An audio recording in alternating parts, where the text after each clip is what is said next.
The top stories. Barbados continues to battle a smelly seaweed invasion. Donville Inniss warns against Trini business bashing. And Combermere celebrate an under-15 record. Welcome to Nation News for Thursday, August the 21st, 2014. No matter where you are in the world, at home or abroad, Nation News keeps you connected with what's happening in Barbados through our website, video newscast, and online e-papers. So stay connected with Nation News.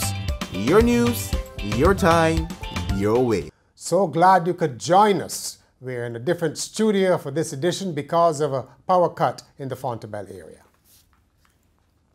The National Conservation Commission continues to battle against the ugly brown seaweed that is fouling a number of mainly East Coast beaches. At Skeets Base in Phillip, an excavator was loading truckloads of the sargassum seaweed, which has been washing ashore and littering the coastline.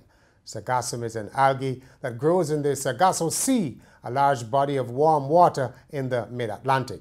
The authorities have been struggling to cope, and some community groups have been pitching in to help at weekends. One member of the work crew at Skeets Bay told Nation News that he estimated more than 10 loads of seaweed was on the beach there. Critics of the growing Trinidadian business presence in Barbados have been told by Business Minister Donville Inniss to stop complaining. Mr. Inniss said the Massey Group, a top Trinidad conglomerate, was investing in the country's economy and people.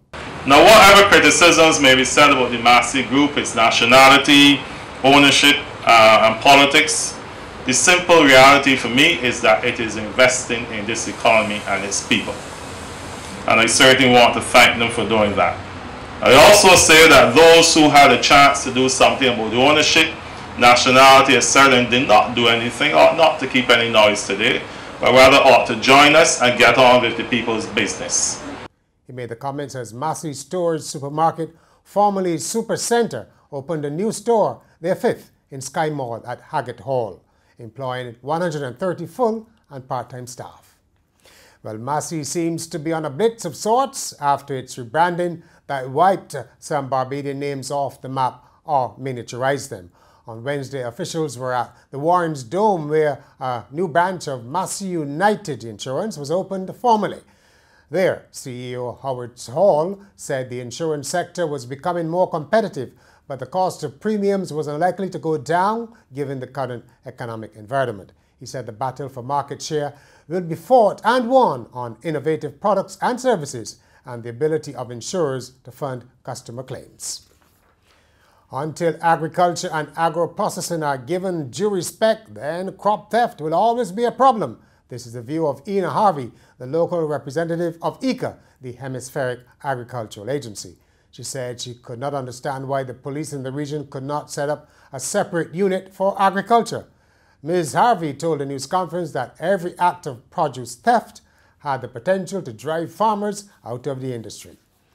In sport, the under-15 cricketers of Combermere have been celebrating the day after capturing their third straight title, the first time this has been done. On Wednesday, Combermere defeated Queen's College by 182 runs after setting 294 for victory.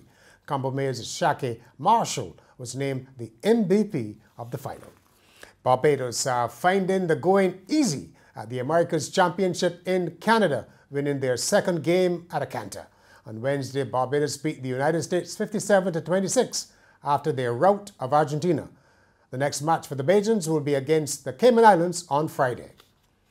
Next, we have news of a pledge from a retired NBA player to help young basketballers in Barbados for some time to come.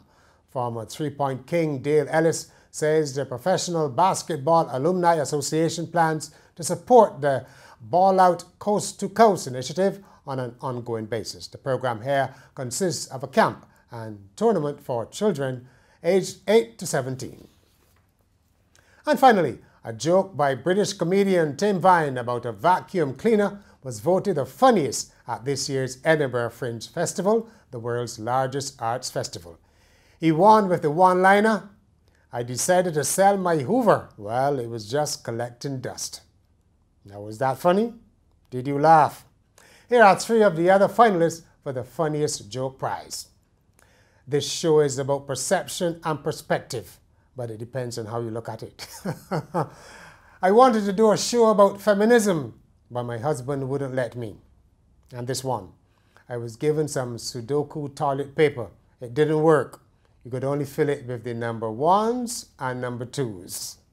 And that's Nation News. For more, log on to our website, nationnews.com, YouTube, Facebook, and Twitter.